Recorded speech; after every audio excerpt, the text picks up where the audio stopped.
আসসালামু আলাইকুম মুমিন ভাই ও বন্ধুরা। আমি আপনাদেরকে বোঝাতে চাই কি যে আমরা সালাত কায়েম করি। সালাতের সময় আমাদের মগজু এমন কিছু বিশৃঙ্খলা ঘটনা আসে, যেগুলো ঘটনা আমরা ভাবতে পারি না। কেমন না, যখন আজানের সময় শুনি তখন আমাদের অন্য অন্য চিন্তাধারা এই ছালে ছালে চলে থাকে। কেননা এই ছালে অন্য চিন্তাধারা চলে থাকে, আমরা সালাতের সময়ে আমরা অন্য কথা ভাবি থাকি। কেন আমরা অন্য কথা ভাবি থাকি? আল্লাহ তাআলাই বলেছে যে, হে আদম সন্তান, আপনাদেরকে সমস্ত নাম দিয়া দিলাম, সমস্ত নামের অধিকারী, কিন্তু আমরা সালাত কায়েম করি না।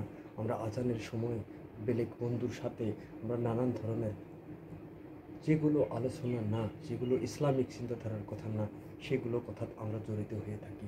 কোনো সময় আমরা বলি না শুদ্ধ কথা, কোনো সময় আমরা শুদ্ধ মতামত নিয়ে আমরা চলি না। কেননা আমরা শুদ্ধ মতামত নিয়ে চলি না?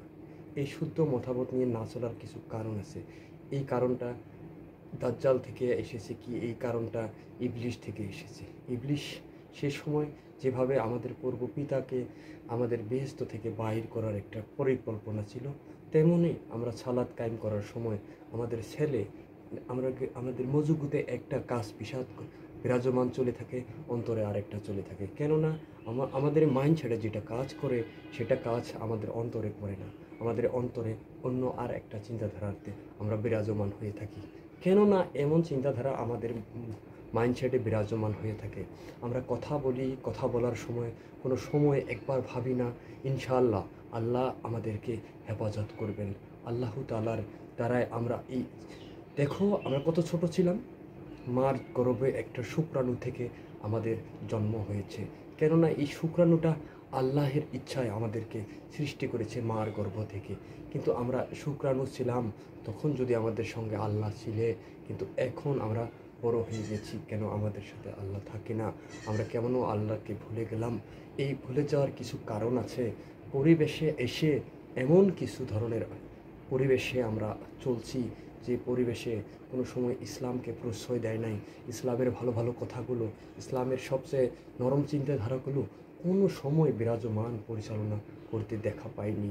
কেননা এইসব আপনি একটা ভালো কাজে যান, সেটা কাজের আপনাকে বেলেগ একটা মন্তব্য দিয়ে সে জায়গা থেকে নিয়ে আসবে। কেননা সেটা করিস না, সেটা তো শুদ্ধ তুই বলিস, কিন্তু শুদ্ধ কাজ সে জায়গায় হয় না।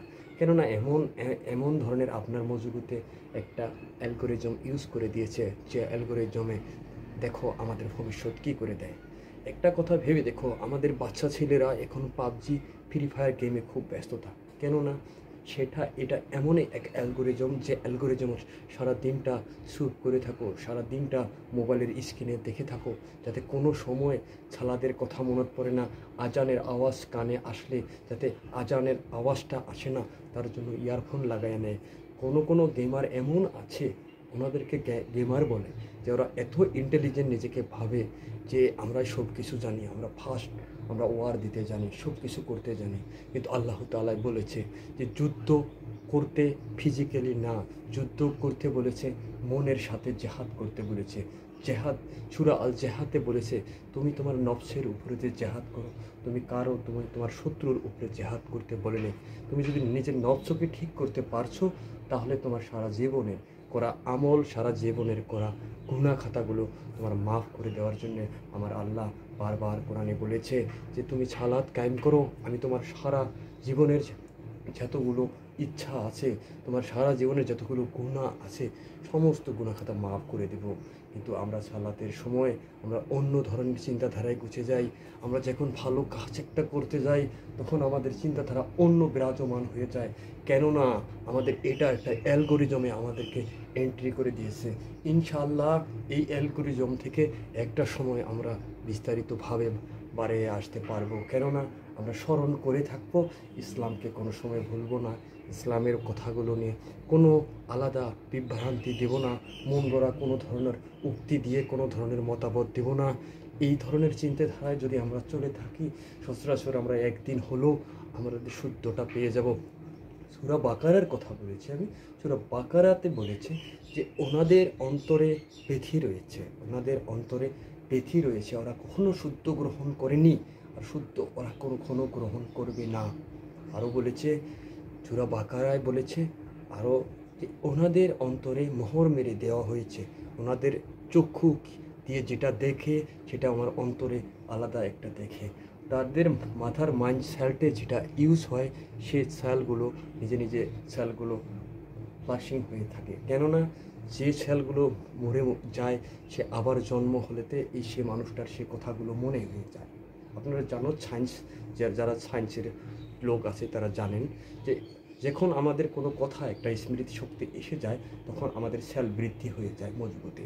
এই সেলগুলো যখন আমাদের সেলগুলো নষ্ট হয়ে যায় তখন আমরা স্মৃতি শক্তিটাকে হারিয়ে ফেলাই। তেমনি আমাদের স্মৃতি শক্তিতে আমরা সেলগুলোতে বেলেগ যেগুলো অশুদ্ধ কাজ এগুলো আমাদের সেলে বিরাজমান রেখে দিয়েছি। আমাদের শুদ্ধ সেলগুলো নষ্ট হয়ে গিয়েছে। ইনশাআল্লাহ যদি আমরা সালাত সময় সময় কায়েম করি, আমরা সত্যকে গ্রহণ করি, তাহলে আমাদের সেল আবার বৃদ্ধি হবে। আমরা আবার একটা সুন্দর, যেমন শিশুকালে ছিলাম তেমনি একটা সময় আবার পেব।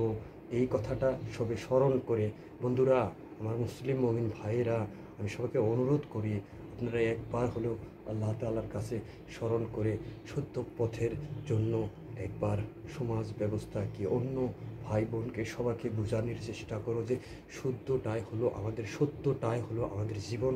সত্যটা ছাড়া আমরা এই জীবনে কিছু আর নাই ব্যতীত। ইনশাআল্লাহ আপনারা কথা বলার, একটা কাজ করার আগে যদি ইনশাআল্লাহ না বলো তাহলে আল্লাহ তাআলা বলেছে আমি আপনার সাথে থাকবো না। কেননা আপনি আমাকে স্মরণ করেনি, আমি কেমন করে আপনার সঙ্গে থাকি? তার জন্যে আমি সারা বন্ধুদেরকে বলি আল্লাহ তাআলাকে স্মরণ করো, আল্লাহ তাআলাকে সমস্ত সময়ে ইনশাআল্লাহর সঙ্গে কথা বলো। যখনই আপনি পায়ে পায়ে খোঁজে খোঁজে আপনি যখন হেঁটে যান রাস্তা দিয়ে, তখন আস্তাগফিরুল্লাহ আস্তাগফিরুল্লাহ আস্তাগফিরুল্লাহ পাঠ করে থাকুন। আল্লাহ তাআলা বলেছে যে আমাকে যে বান্দা বেশি বেশি স্মরণ করবে তাকে আমি বেশি বেশি, তাকে আমি আমার কলিজার টুকরা, তাকে আমি আমার নূরে হাবিব মুহাম্মদ সাল্লাল্লাহু আলাইহি ওয়াসাল্লামকে যারা স্মরণ করে থাকবে তাদের জন্য আমার আল্লাহ, আমার রসুল, আমার হাবিব তাদেরকে একদিন হলেও তাদেরকে খুশির সংবাদ দিয়ে দেবে। ইনশাআল্লাহ আমরা সমস্ত সময় আল্লাহ তাআলার স্মরণে, রসুল পাক সাল্লাল্লাহু আলাইহি স্মরণে আমরা সমস্ত সময় সমস্ত আমলগুলো দেওয়ার চেষ্টা করব ইনশাআল্লাহ। আজকে এইখানেতে আমি রাখছি। আবার আপনাদের সঙ্গে নতুন বার্তা আল্লাপ নিয়ে আসবো। বার্তা আল্লাপে বহুত নানান ধরনের কথাগুলো বলতে ইচ্ছে করে কিন্তু বলতে পারি না।